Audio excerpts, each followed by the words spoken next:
Olá, boa tarde. Estamos começando mais um programa Beto Madeira, um pouquinho de atraso, é sempre às 4 horas da tarde, mas hoje deu um probleminha aqui no nosso canal, mas estamos já ao vivo com você. Estamos ao vivo lá pelos nossos canais TV Sul Comunitária, Beto Madeira e MF Sul Morro da Fumaça. Também lá pelo YouTube, TV Sul e o nosso canal oficial tvsul.com.br. Como combinado com você, todas as quintas-feiras, o nosso convidado é João Paulo Teixeira, da Frente Brasil Popular. Boa tarde, João. Boa tarde, Beto. Boa tarde a todos na TV Sul. Prazer, alegria estar outra vez aqui com vocês. Nós já conversamos com o João nesse período que nós tivemos aqui, contando um pouquinho da história, primeiramente do João e depois dos movimentos comunitários pelo Brasil, como eles surgiram, como aconteceu, os altos e baixos do movimento, e também na última semana nós falamos um pouquinho dos movimentos comunitários e a política e o que é partidos de esquerda e de direita. E hoje nós vamos falar, como já falamos sobre isso, hoje nós vamos falar então da política atual, como ela está sucedendo nesse momento, nas vésperas, há 3 dias para a eleição, a conjuntura política nacional e estadual com João Paulo Teixeira. João, já falamos sobre tudo isso, né? Então, só fazer uma recapitulação rapidinha aí. Já falamos, então, dos movimentos comunitários, como sucedeu, como aconteceu, dos partidos políticos, e agora, então, dos partidos políticos. Agora vamos falar da política atual. Hoje nós temos polarizado, praticamente, tem diversos partidos na corrida presidencial, mas 2 partidos ou 2 candidatos, eles estão polarizados no topo, que é Jair Bolsonaro e Haddad. Jair Bolsonaro do PSL, é isso, né? Isso. E o Haddad, Fernando Haddad, do PT. Quem são esses 2 candidatos, João? Pois é, eu acho que esses 2 candidatos eles são uma síntese dos projetos políticos que estão em disputa no Brasil. Pode-se dizer assim que são os 2 extremos? Não são os 2 extremos, porque o extremo um lado, né? Porque daí a gente diria que uma parte, né, é representada pela extrema direita, né? Pela linha dura da política, porque a direita, o centro-direita, seria representado ali pelos partidos, né, quem sabe como tem se comportado hoje o próprio PMDB, mas principalmente o PSDB, né? PSDB, DEM, PSD, né? Esses partidos são identificados como partidos de centro-direita. O Bolsonaro, o pensamento político do Bolsonaro com o seu vice, ele sobe um degrau, né, na escala, né, de alinhamento ideológico, porque eles têm uma defesa político-ideológica clara, muito identificado com a extrema-direita, né? E, inclusive, pregam o combate às posições diferentes, e principalmente em relação à esquerda, eles não têm nenhum cuidado em dizer que a esquerda como todo, será combatida, se for preciso, até com a bala, até com a força, até pela coerção, né? Então, um lado dá para dizer que temos a extrema-direita, né? Uma ponta política representada pela extrema-direita. Do outro lado, eu avalio que o PT seja uma posição política de centro-esquerda, não de esquerda, né? E nem de extrema-esquerda, porque a extrema-esquerda seria representada, quem sabe, pelo PSTU, um pouco assim com o PCB, né? Não o PCdoB, mas o PCB, e o próprio PSOL, né? O PSOL tem uma identificação, né? Uma atuação política, uma linha de intervenção, de raciocínio e de intervenção política um pouco mais à esquerda, né? O PSOL tem uma dificuldade enquanto projeto partidário, e a dificuldade eu não coloco como demérito, né? Mas ele não faz muita questão assim de se identificar com o centro da política, né? Eles fazem questão de se identificarem com no campo da esquerda, né, no campo democrático, popular, à esquerda. O PT hoje representa, dá para fazer essa afirmação, a centro-esquerda. Então, nós temos então em disputa hoje os dois principais candidatos, pelo menos por aquilo que as pesquisas vêm apontando. Então, nós temos uma candidatura ligada, identificada com a extrema-direita, e uma outra candidatura identificada com a centro-esquerda. Ô João, a gente percebe que, por exemplo, o Haddad está ligado diretamente a um partido político, que é um dos maiores, é o maior partido político no momento e que vem sendo apontado como, de fato, o partido com a maior liderança, né? Então, além da bancada que é muito forte. E ainda tem um ex-presidente, que é o ex-presidente Lula, que tem sido também, que está fazendo parte dessa campanha como um motivador, né? E do outro lado, nós estamos vendo o Haddad, estamos vendo o Bolsonaro, que ele não vem de um partido forte. Aliás, o partido dele é muito pequeno em termos de representação, né? Então nós estamos vendo, parece aqui que é uma pessoa na pessoa do Bolsonaro representando essa extrema-direita, e nós estamos vendo um partido político que tem uma pessoa, que é o Haddad, fazendo parte desse conjunto de ideias. Como é que se define isso e por que isso está acontecendo? Já que, na posição, se fosse de fato sendo representados todos por partido político, teria que ser, então, o PSDB ou o PMDB, que era para estar como adversário do PT, né? Sim, mas a política, na política, nós não podemos ficar muito presos às siglas partidárias, né? Porque as siglas partidárias, elas necessariamente não representam o posicionamento político dos próprios partidos, né? Muitos partidos, né, estão alinhados, né, no PP, o Partido Progressista, né, ou o PTB, Partido Trabalhista Brasileiro, mas vamos falar do PTB, que eu acho que é um exemplo mais característico assim, de como a prática, o comportamento partidário, ele nem sempre espelha a realidade do partido, do programa partidário. O PTB é um partido, por sua fundação, por sua criação original, que sempre esteve identificado com os trabalhadores, com o interesse dos trabalhadores, né? O famoso trabalhismo, né? Primeiro lá com o Getúlio Vargas, e quem conhece um pouco da história sabe, né, que nós, a partir de 1922, quando começa a ser desenvolvida a industrialização no Brasil, quando a atividade agrícola começa a dividir espaços na economia com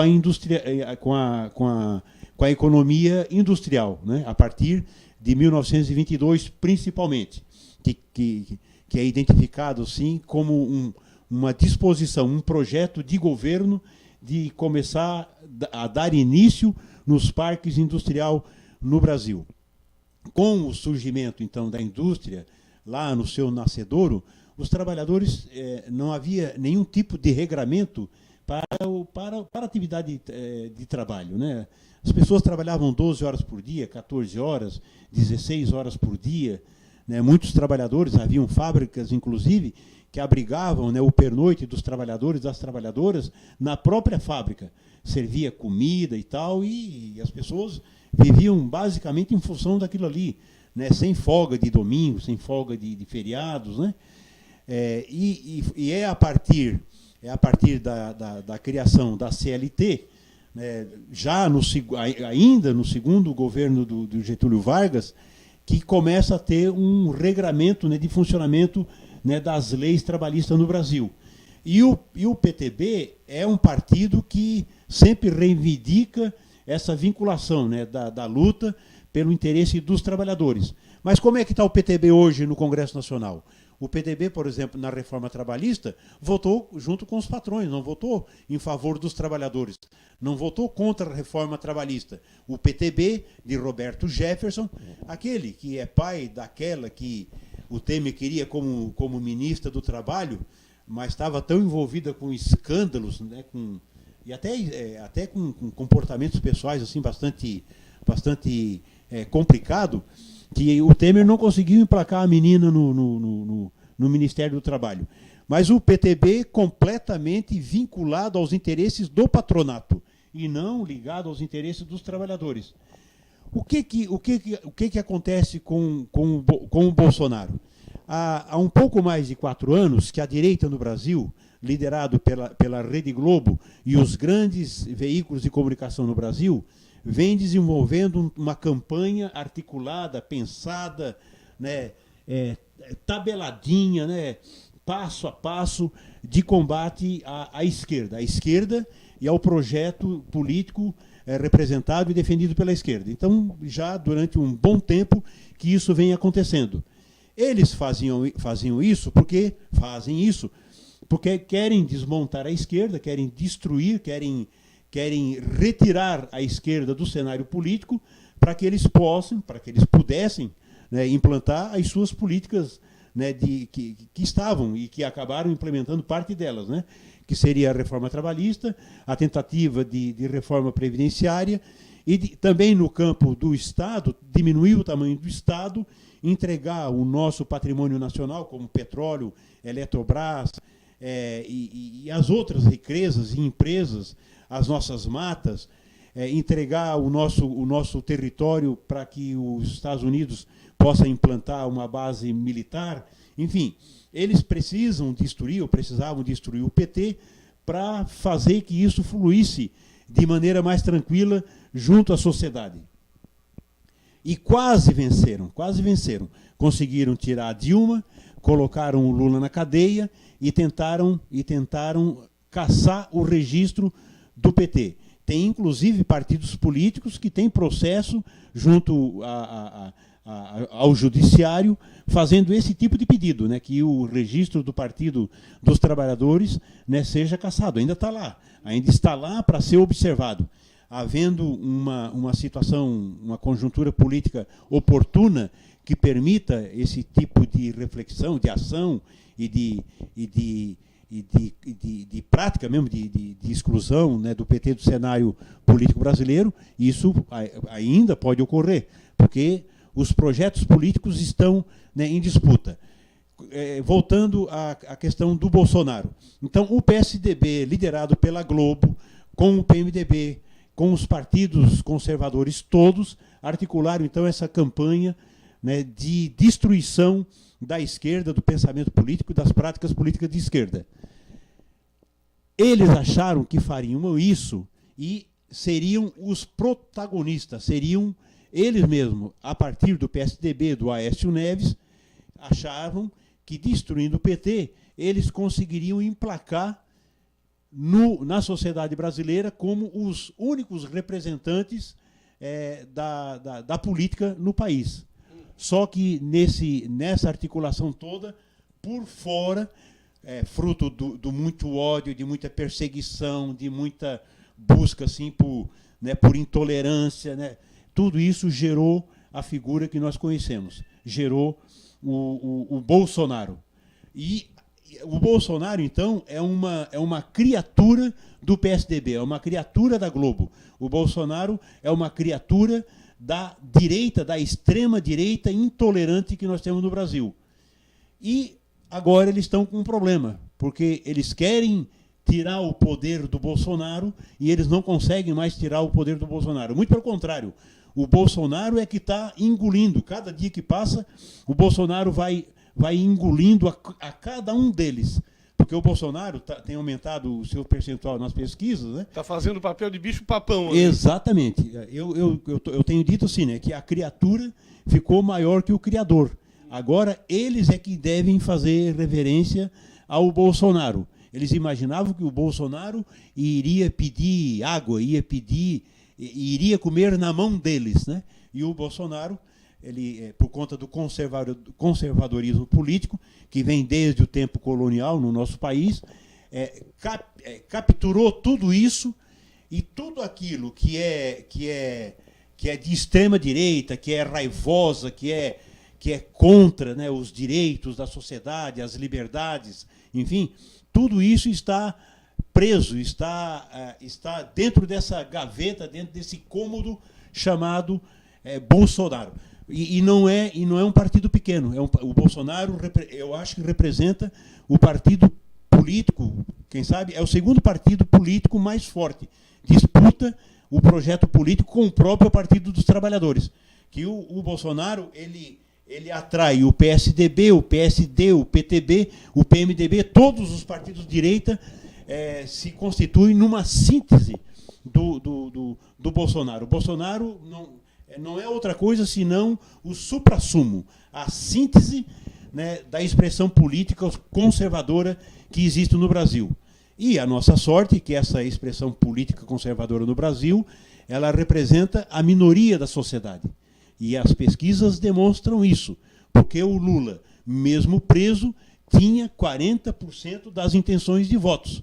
Então, com tudo o que fizeram e que fazem contra o PT, contra o Lula, contra a esquerda, contra os movimentos sociais autônomos, isso aí ainda não é o suficiente para eles darem, né, de lavada essa disputa política. Tanto é que é muito provável que no dia 7 de outubro agora, nesse domingo, essas duas forças irão para o segundo turno. E aí sim, a eleição no segundo turno vai deixar bem clarinho os dois projetos. Porque daí vai ter tempo de televisão igual, 10 minutos para cada projeto, haverão os debates só entre os dois candidatos, e a sociedade brasileira vai poder, então, perceber, né, as diferenças que existem entre um e outro projeto. Muito bem, estamos conversando com João Paulo Teixeira, da Frente Brasil Popular do Estado de Santa Catarina. Tem alguém aí, Rálio? Vamos ver? Vamos lá. Luiz Matos. Reinaldo Correia, boa tarde, Reinaldo. Boa tarde, Luiz Matos. José Renato Gabriel. E Franciele Machado, a todos vocês, boa tarde. Vamos ver quem mais está ali. Por enquanto, essas pessoas. Pois bem, nós vamos a um breve intervalo e voltamos em seguidinho, então, para dar continuidade ao nosso programa de hoje. Voltamos já.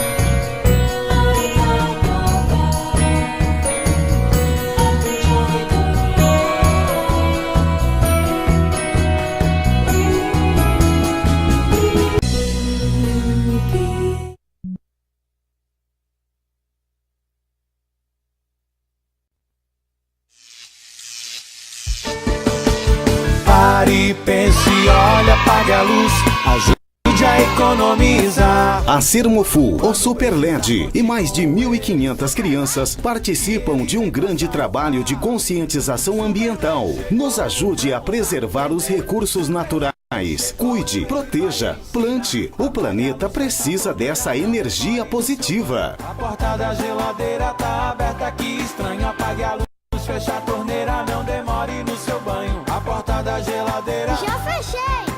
Super LED chegou, vamos aprender. Super LED chegou, ele vai ensinar. Apague a luz, feche a torneira, não demore no seu banho. A porta da geladeira Tá aberta, que estranho. apague a luz, feche a torneira, não demore no seu banho. A porta da geladeira Já fechei.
Cherry Pet Shop.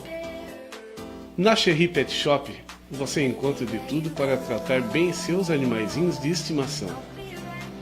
Banho e tosa, tosa artesanal, hidratação, estética animal, rações e produtos medicinais. Aqui na Cherry Pet Shop, seus sinceros amigos terão tratamento VIP. Venha conferir. Fica na rua Antônio Guglielmo Sobrinho, 208, Centro Morro da Fumaça. Telefone 3434-1904. WhatsApp 8828-6418. Cherry Pet Shop. Anywhere you go, I'll be right there.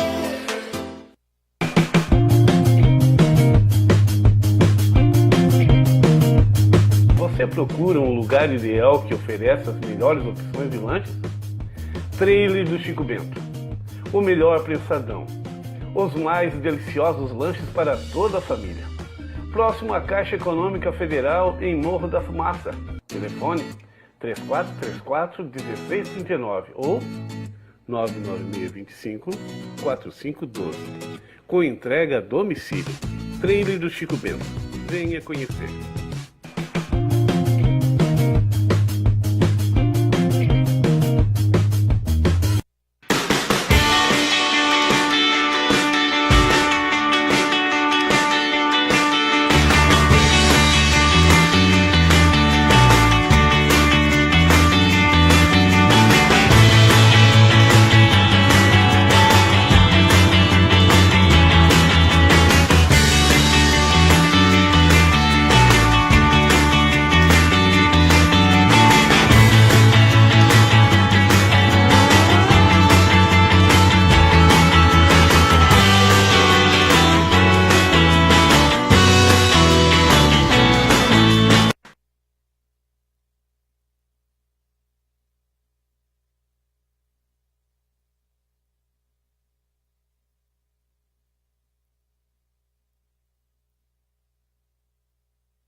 Olá, estamos de volta com o programa Beto Madeira. O nosso convidado nessa tarde de hoje é o João Paulo Teixeira, da Frente Brasil Popular. A todos vocês, muito obrigado. Tem mais alguém, Rádio, para a gente cumprimentar? Nenê Maria. Grande abraço, muito obrigado pela sintonia. Ô João, nós estamos vendo aí, então, nessa polaridade, vamos falar um pouquinho de plano de governo. Vamos falar de plano de governo. O que esses dois candidatos, Haddad e Bolsonaro, defendem? Quais os seus planos de governo? O plano de governo, né, do Bolsonaro é basicamente o que o neoliberalismo propõe, né? E o que o neoliberalismo propõe? Um Estado mínimo. Então, o Estado ele vai interferir o mínimo possível em tudo aquilo que principalmente, que está ligado à economia no país. Então, o Estado vai servir apenas, né, para dar conta, né, de atender principalmente a demanda do grande empresariado, né, que historicamente é esse o papel que eles dão ao Estado, né, de tê-lo à sua disposição, como historicamente ocorreu, né, para infraestrutura, para apoiar o chamado desenvolvimento, né. Então, é por aí que eles interpretam e querem um Estado. Eles falam sempre do Estado mínimo, que o Estado não tem que se meter e tal, né? Depois até volto um pouquinho sobre isso, né, para citar alguns exemplos de que nem tudo aquilo que eles dizem é o que ocorre na prática. Mas também tem plano de o que eles colocam, sim. Porque uma coisa é o que está escrito. Até no intervalo aqui a gente conversava um pouco, né, do que está no papel, do que está escrito ali no programa do PSL.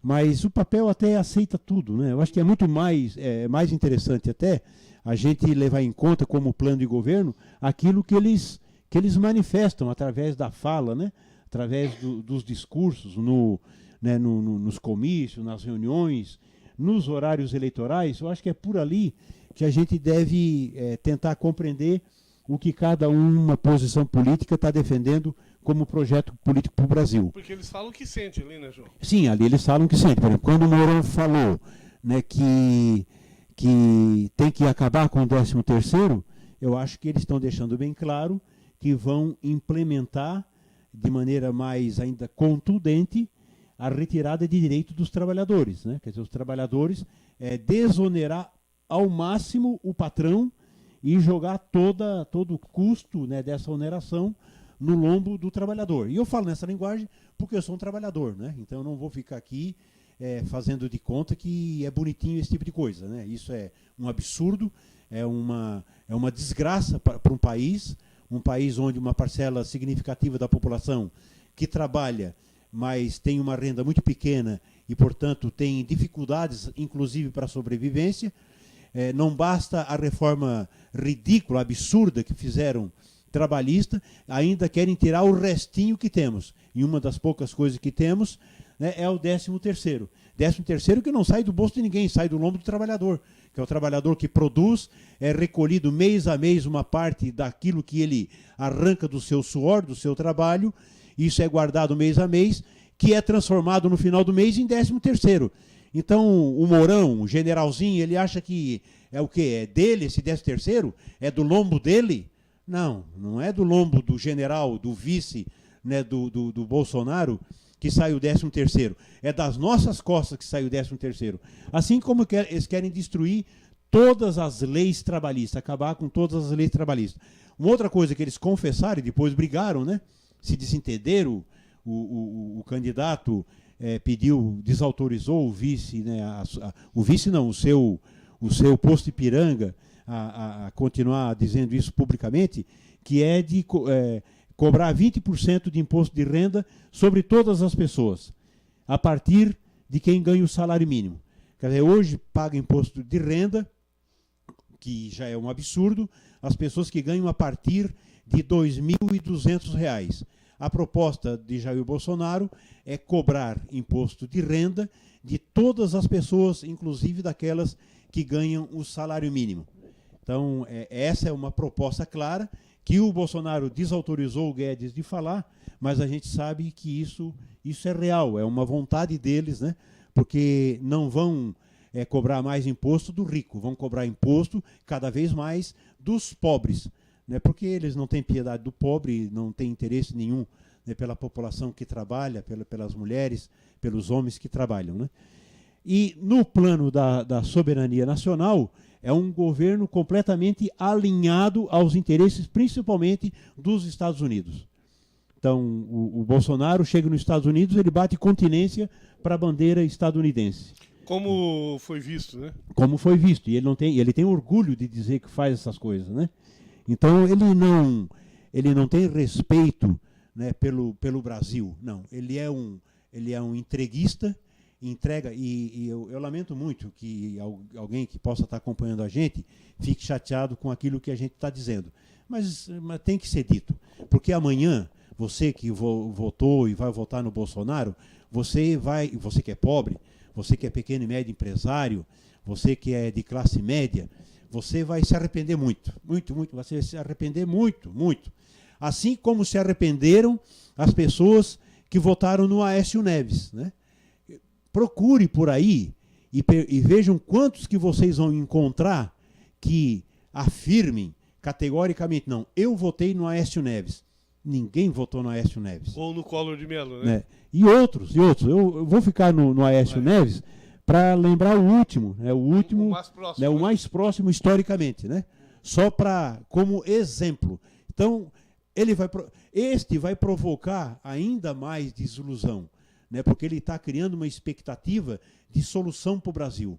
E tudo aquilo que ele propõe como projeto, como plano de governo para o nosso país e as formas de relações na sociedade, de convivência social, tudo que ele apresenta vai no sentido de construir conflitos, de gerar diferenças, de aumentar o atrito e a confusão entre posições políticas, entre posições econômicas, entre posições culturais, entre posições raciais, entre posições de gênero, enfim, é para conflitar mesmo, né? Então, precisa ser dito assim, com todas as letras, com toda a clareza. Se ele ganhar, acho isso difícil, mas se ganhar, lógico que a gente vai respeitar, tem que esperar os próximos 4 anos para tentar corrigir a coisa, mas nós teremos 4 anos muito difícil. Há quem diga que ele não consiga, se ele ganhar, que ele não consiga governar por 6 meses. Porque quem ele tem como vice não vai deixá-lo à frente da presidência da República por muito tempo. O que é ruim, porque o seu vice consegue ser pior que o próprio Bolsonaro.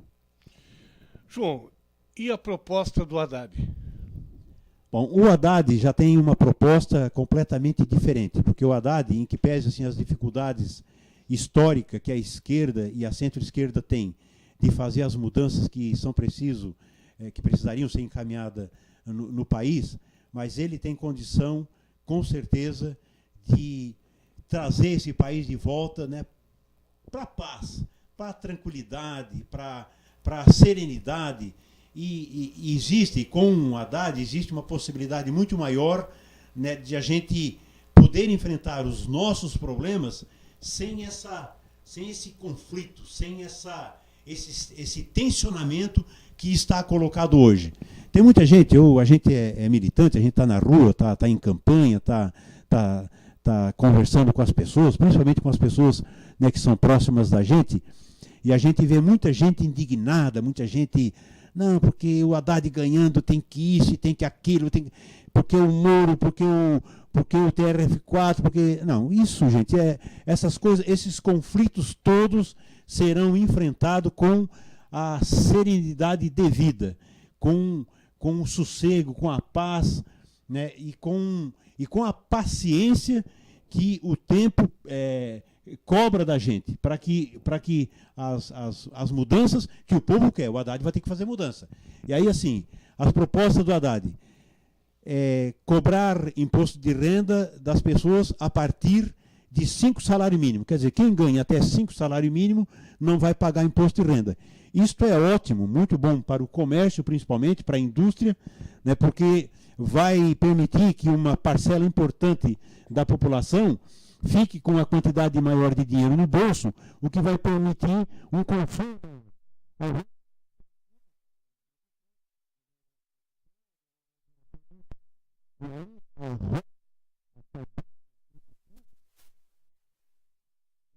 Canta, né, e dá um passo importante para sair dessa crise, porque a primeira coisa que tem que ser feita, seja o Haddad, ou seja o Ciro, ou seja o Alckmin, seja qual for um que ganhe, porque eu só torço contra um. Os outros até não fazem muita força, mas se ganharem, seria um mal menor para o Brasil. Mas qualquer um deles que viesse a ganhar, menos, né, o Bolsonaro, ele está em primeira ordem o desemprego, porque enfrentando o desemprego, abrindo campos de trabalho, né, a gente vai diminuir um pouco a pressão que existe na sociedade, vai diminuir inclusive os índices de violência, né, de marginalidade que hoje já está à solta no país. E, enfim, a partir do emprego, né, da volta do emprego,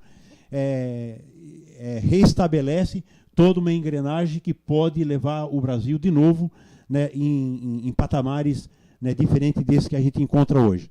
Ele tem falado muito de educação, o Haddad tem falado muito de educação, né, e a gente acha que isso está certo, né, porque mais do que construir presídios e distribuir armas, a gente tem que construir escolas, para que as crianças, os adolescentes e a juventude tenham suas ocupações, né, com o saber, né, com o conhecimento, né, e tenham menos tempo vagos, né, permitindo que, como se diz, a cabeça vazia é a oficina do diabo, né? Então, a escola, com certeza, é o espaço privilegiado para a gente oferecer perspectiva de vida, principalmente para o adolescente e para a juventude.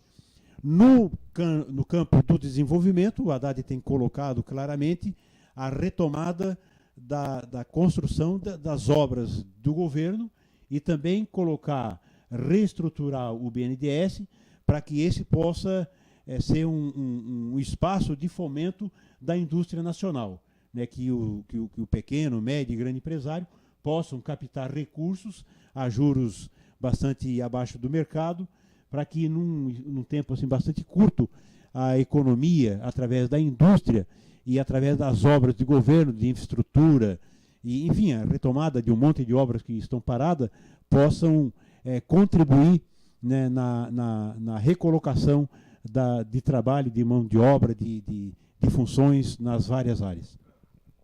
Muito bem, estamos conversando com o João Paulo Teixeira aqui, que é do movimento da Frente Brasil Popular aqui no nosso canal. Tem alguém aí, Harry, que a gente pode mandar um alô? Tem alguém aí? Vamos lá, então? Erlon Sotero. Isa Franciscone. E Márcia Richa, todos vocês, muito obrigado. João, está chegando o final do nosso programa. É curto, passa rápido, né? Passa rápido, é muito rapidinho, né? João, mas aí o convite não vai faltar para vir outras vezes aqui para a gente continuar promovendo o debate político e de forma comunitária também, para que as pessoas consigam entender um pouquinho mais essa conjuntura. Estamos fechando naquelas 4 semanas de combinado, né? E a partir daí volta novamente e acabou as férias, né, João? Acabou, agora volta ao trabalho, né? Vai para o trabalho. Isso.